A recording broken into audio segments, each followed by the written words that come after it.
Really, it's coffee made from shit. There's a mammal called a civet in Indonesia. It's a cat-like jungle creature that eats coffee cherries, poops out the coffee beans. The beans are then collected, cleaned, roasted, and then either sold like this or just used as coffee on site. So let's dive into that. Let's talk about that for a second because it's interesting. So let's open this up and let's see what we got. Nice felt bag or box. This is a box. Nice felt box. We've got an instruction manual of sorts and a note from Ron saying it's for me, which we'll talk about Ron in a second. So that's what we got in the bag. In this box, which is very exciting. Let me zoom in real quick so you can... There we go. Yes. Product review. I don't know if you can see, but this is real felt. Like this is, or maybe it's fake felt. I don't know, but it's felt. Like this is a nice looking box. You open it up and here's the bag. Take out the bag and underneath you have this certificate of authenticity. It says, Certificate of Authenticity, we hereby state that the item described below has been exclusively produced for Kopi Luwak International, the company that this is from.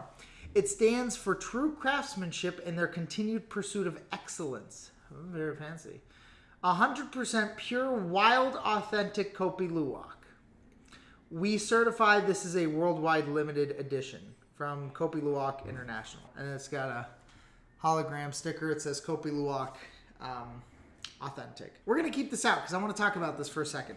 It's got information about what Kopi Luwak is. Talked about how the Kopi Luwak shop has opened up in 1999. Company history, processing. I'll throw up some photos of what's in here so you can pause it and read it if you want. It's interesting. This though is what we're really here to talk about. This bag, this third of a pound of coffee, costs $200. $200. I did not buy this for myself for reasons we'll get into outside of the fact that I am not at a place, both financially and mentally, to spend $200 on a third of a pound of coffee.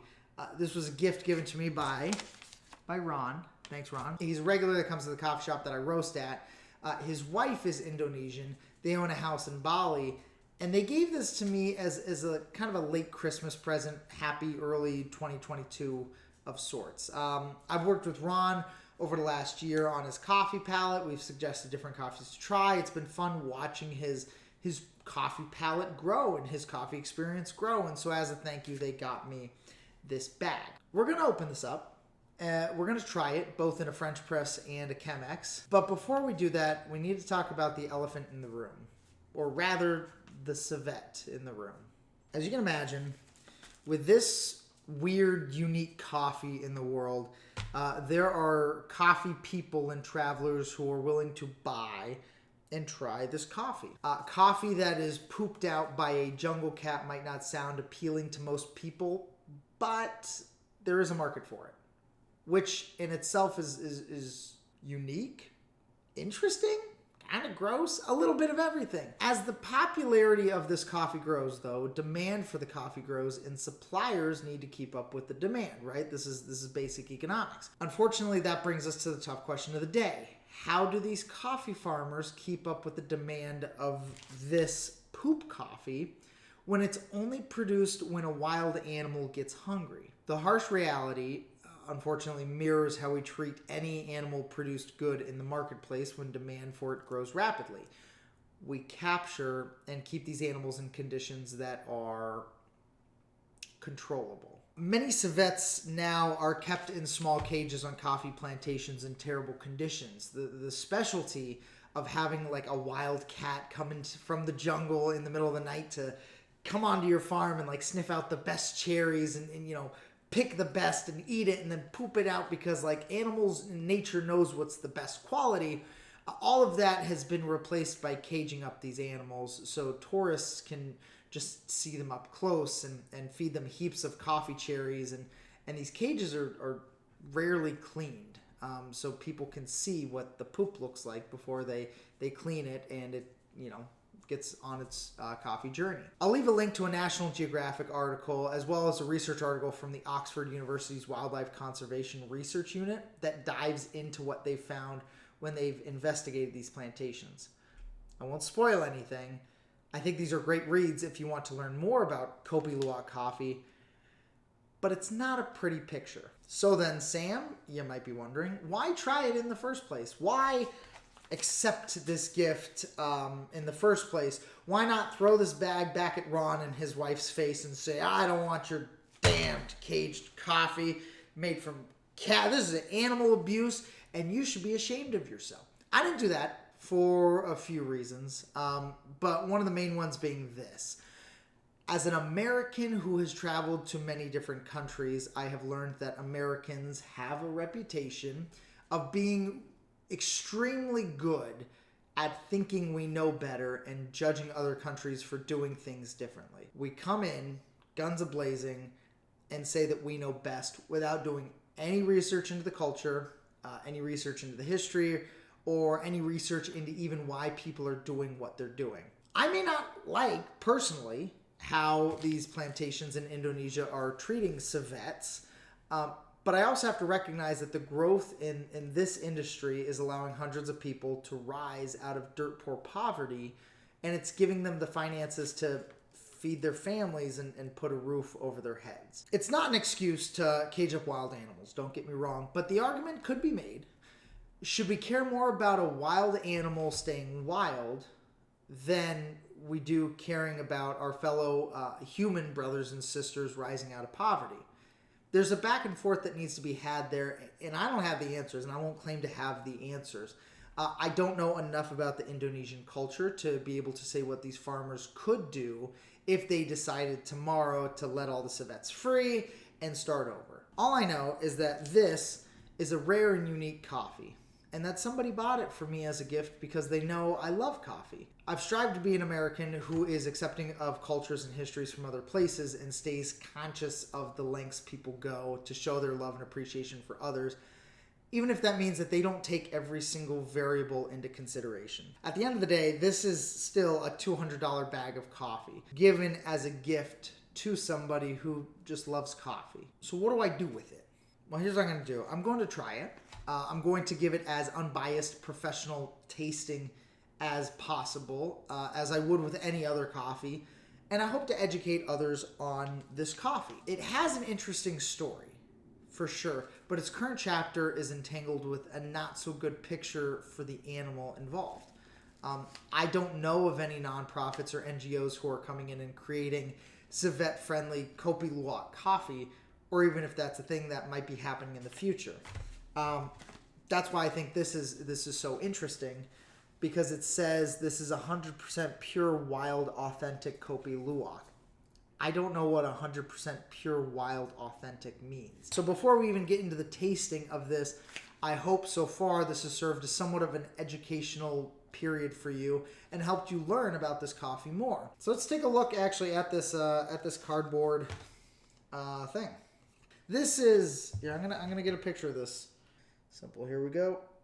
There we go. There's the photo of that. You enjoy it? There we go. You want the back of it too, where it talks about the porcelain cups? All right, here we go. And there. There's the back of it. Feel free to pause, rewind, watch that. Cool. Okay. Whoo! There's another one of those, the hologram stickers that we saw on the back of this. Yeah, it says net, 150 grams. Can't find the scissors, so a knife will do. This is very professional. Don't try this at home, especially with coffee that is as expensive as my car payment. Okay. Are you kidding? It's in another bag, and now I can actually smell it. Now it's starting to kind of come through. It looks somewhat medium roasted. From the bag, a little oily, which tells me it was roasted probably between like 3 to 6 weeks ago, based off of the amount of oils on here. But Then again, they roast it, they bag it, it's coming from Indonesia. I'm not gonna get it 2 days after it's roasted. So we're gonna start with the French press. So a French press, I'm going to need 50 grams of coffee. So we're gonna take this and we're going to measure out 50 grams. So I better not spill any because this is $200 worth of things. Perfect. So, but before we grind, most important part, water. Let's get some fresh filtered water in here. Let's heat it up, let's grind it, and let's get going.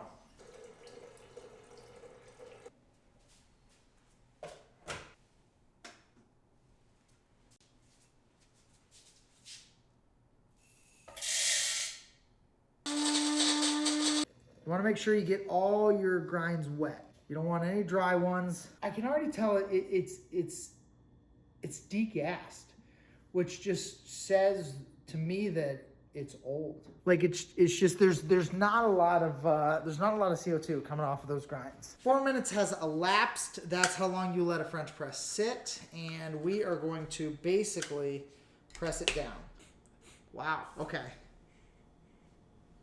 Wow. I'm getting some smells out of that. Almost smells like a humidor at a cigar lounge. Let's give it a whirl. It's it's interesting. It's not bad. That's just it's a weird taste. Oh, how to explain that? It's got an aftertaste. It's not a good aftertaste. I think if you like a heavy, dark, smoky, earthy coffee, you might enjoy this. Do they have any tasting notes with this? All it says is stomach acids and enzymic action. I'm tasting stomach acids. No, it's... This is the second time I've actually had Kopi Luwak. I had it for the very first time earlier this year. It was also a gift given to me. Stop sending me expensive... I was going to say stop sending me expensive ass coffee. But then I was like, no. And then I was like, no, this is expensive ass coffee. Don't... Whatever. It's like burning the back of my throat. Not with the heat, just with the flavor. The first time I had it, it was god-awful. And I was like, I don't understand what the hype is. It kind of tasted almost like this, just worse. And I don't have a lot of hard and fast rules when it comes to coffee, but one that I try to stick to as close to as possible is that I will never try a coffee just once, or a coffee shop, or a roastery, or anything, just once. Right? I think it's unfair to go to a coffee shop, let's say, get a drink, the drink is awful, and then say, oh my God, this coffee shop is terrible, I'm never coming back, and I'm going to tell all my friends that this is terrible.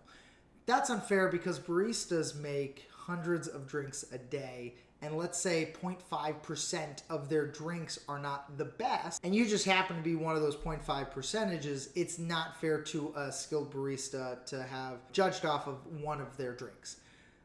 The other reason is the flip side of that, because if I go to a coffee shop that can't do coffee well, is just terrible, and I happen to get just a good cup of coffee, like they nail it on the head that one time, and then I go around and I tell all my friends, oh my God, you should try this coffee shop, it's amazing, it's fantastic, and then they go to this coffee shop and it's awful, they're gonna think, wow, Sam has no idea what he's talking about. I think his journey to becoming a coffee expert needs some work because he sucks at figuring out this is a terrible coffee shop. Hard and fast rule, don't judge coffee based off of your first experience. My first experience with this was terrible. My second experience is not much better. As it's cooled down, it's just gotten worse. Okay, I'm done. I'm done with this. I'm done with the French press. And we're going to move on to the Chemex, because it could just be a terrible coffee in a French press, but quite delightful in a Chemex. I'm not going to say my predictions, because that would ruin the fun of it. Zero out the scale. I'm going to show you guys this. So, first bloom, don't know if you can tell, it's not blooming a lot, which is more evidence that it is already pretty much degassed. It's kind of like what we saw with the French press. All right, well, let's test it. Let's see what we got. Kind of that weird smell that we got with the French press, just on like a lighter side, it's still not pleasant. I don't know what that... I can't put a name to that smell. Sour? It smells sour. Like fermented, sour, expired fruit. Which is probably not something you want to hear or drink when you're tasting coffee, but that's what this smells like. Oh, yeah. You know how if you leave a cucumber out too long and then it kind of gets all wet and soggy on the inside? You ever try eating that? That's kind of the same feeling that I'm getting from this coffee. It's not good. Unbiasedly, this is not tasty. just gonna throw that out there. I guess I could see the appeal. You're paying $200. I can guarantee you there's not another coffee that tastes like this. So maybe you're paying for this specific taste, but it's very fermenty, very sour, especially in this. It's simply a pour over with a filter that kind of keeps all the oils, and you're getting a much cleaner taste. I'm getting a lot cleaner of a taste of that fermenty fruit flavor. Cool. I'm done with that. Okay. That's enough of that. Final thoughts. It's not that tasty. It's not very good coffee, especially when you take in consideration the treatment of the civets and some ethical, reasoning behind animals. But even just as an unbiased opinion, forgetting all of that, it's not that good of a coffee. There's much better Indonesian coffees out there. Sumatra, which is probably arguably the most popular one, has a rich, earthy flavor that doesn't really taste very fermenty. Indonesia has a lot better coffee than this. And I don't know why this is being touted as the best. Or at least it's being touted as the most expensive. Out of the two brewing methods, between our French press and the Chemex, the French press is tastier. And again, that doesn't mean that it's a tasty coffee. I think it just goes to show how unpleasant it was as a pour over with a lot of the clean, natural notes that we got. Not very fun. So the winner here, if there is one, is the French press. The loser here is me, because I drank this and now I can't get this taste out of the mouth. Those are my final thoughts. There's a lot better coffee out there if you want to support Indonesian coffee. The bag looks nice. The packaging is nice. I mean, the presentation was wonderful. Like, it looks nice. But that's not everything. At the end of the day, you got to open it up, and you got to grind it, and you got to drink it, and that's what you're going to remember. And when I talk to people about Kopi Luwak, because now this is the second time that I've tried it, my hard and fast rule is now that I've had it twice, I can give my opinion on it. It's not good. That's what I've got. Hope this was educational for you. Hope you learned something. And thanks for watching. We'll see you in the next one.